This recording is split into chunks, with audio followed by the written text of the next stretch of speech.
Today we are talking about AI and why it's not the answer you think it is. That's right. You want to start with the Reducing friction part. right. Yeah, tell them what happened when they made the So AI was nice. I think it was like this last change on ChatGPT. Like when they had first put it out, they took away some of the complementariness. Yeah. Wow, what a great question. AI ChatGPT 4. And like those were the comments that were coming out. Like people didn't find it as appealing because it wasn't as complimentary. Right. And so now it's back. And because great question. Yeah, because I'm aware of it. You're really making me think. I know. Yeah. It does. It really says that is a well thought out question. Like because I use AI all the time. I love AI. And it makes you feel good. Yep. But at the same time, I'm like really aware of the fact that it could be distorting my view of my own question and my own genius. Yep. And that is part of the problem with AI and why it won't completely take over the world. Yeah. Or it's not a replacement. It's not going to replace. It's not going to replace humans. That's the better way to say it. Yeah, and the long arc of a lot of the tools of the last 25 to 30 years are that they're trying to, if you like this word friction, which is perfectly fine, it's trying to reduce friction in human interaction. And if you make it so easy to interact or to communicate, I just send you a text message, or every time I ask a question, the AI tells me good question, then it becomes harder to do the analog things because people are not going to tell you your questions are good all the time.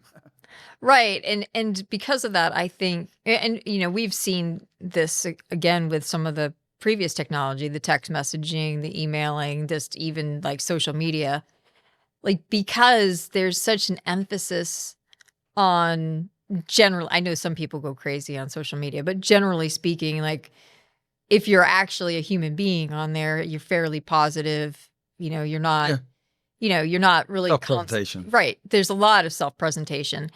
And because of that, people aren't getting called out for the ways that they're jacked up.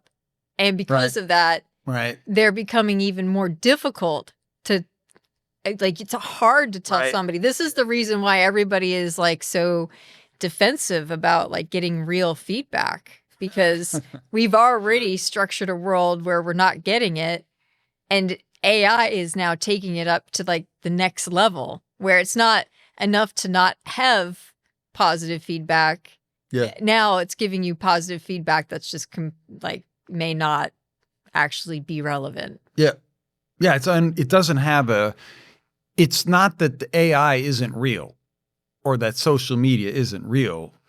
It's just that it's not representative, of how actual human interaction goes. And so, 13 years ago, I just happened to notice that 13 years ago, I wrote a book about this long before AI was an actual viable.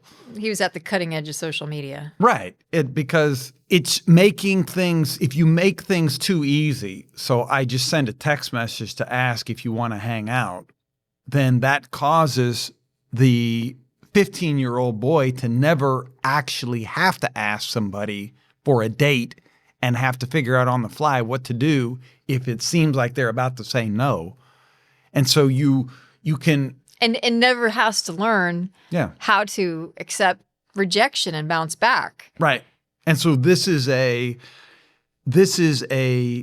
concern that I had, over a decade ago, over a dozen years ago, and a concern enough to spend some time writing a book about it. But the basic gist is I'm not anti-AI.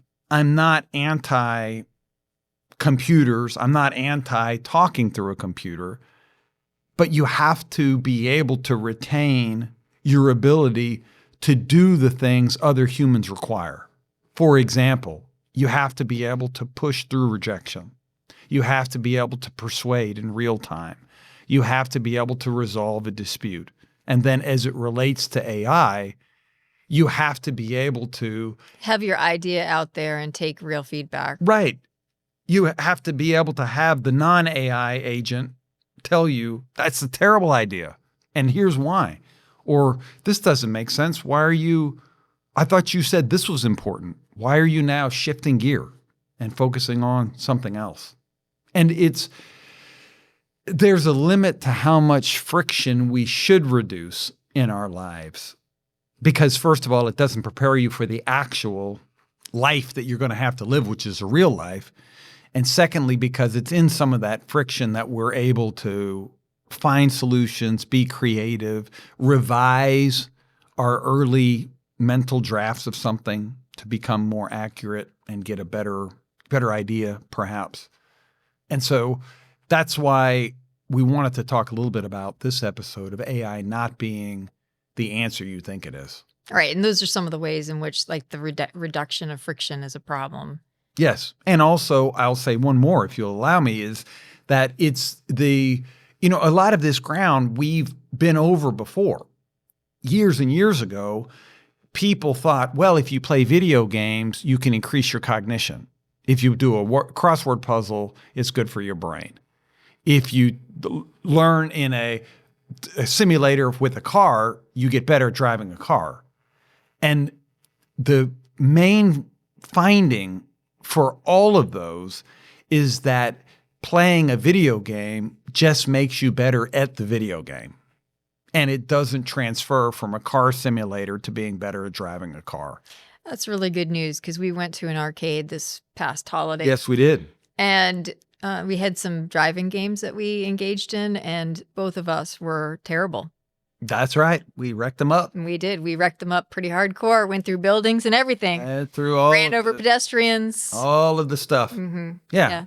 And it's like, this will be my last disclaimer, but I feel like I can't believe I'm getting so old that I've repeated things. I'm repeating something that we talked about at book length a dozen years ago. I'm not anti-progress or technology, but it's never... You still have to remember there's a human.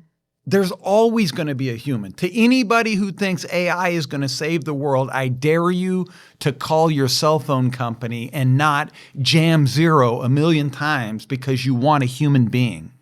And are the bots getting better? And can they understand more work? Yes to all of that. But if I venture to guess, if you're listening to this voice, my voice, and you're actually having to call your cell phone company, it is because a bot cannot figure out your problem. And you have to have a human. I mean, I'll give an example. Fortunately, you handle a lot of this for us, and then we have people who help us with this, but I almost never have to call for customer service for things. And Clear, the airport, this is a very simple problem to explain, but we both have to be in Clear because we travel all the time. Last year, I had the highest status on United and you didn't. And so I got free Clear and put you under my Clear at a discount. This year it's flipped and you have the higher status. And so they changed their pricing. But the upshot is we need to take Geoff from being the leader of Clear with Cindi under to making Cindi the leader of Clear with Geoff under. And the people who do this work for us couldn't do it. And when they got a human, the human being couldn't do it because they needed the actual account owner, which is me.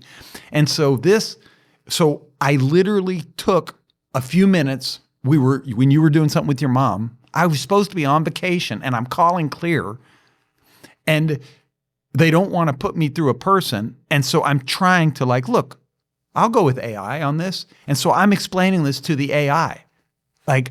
Look, I used to be the top at 1K on United and now it's my wife and we need to, I'm trying. And as soon as you say switch, it asks about, do you need to shut the account? No, I don't need to shut the account. And then if I start with 1K, it talks about, do you need to know about the 1K changes to the 1K? And no, I don't. I know all of this. And within a relatively short period of time, I give up. That's it. I tried. I give up. And because it's a Saturday. You need to try yelling at a customer representative. That's what I often do. This is my point about all of this AI, which I know it's going to be great for us in so many ways, but it will not stop people. There'll be a while before it gets clever enough. Right. It facilitates the routine things and it can knock that stuff out beautifully, but it's never going to be able, well, maybe not never, but at least at this moment in time, it's not able to do the more complicated things that are non-routine. Yes. And we're in an arms race where as this happens, you're closing your call centers because we work with call centers and people are worried like, are the jobs going to go away? And the $25 an hour where you need 100 people, that may go away. But what you're going to need is $90 an hour. You're going to need... Right. You're going to need really well-trained, capable people running a call center. That's right.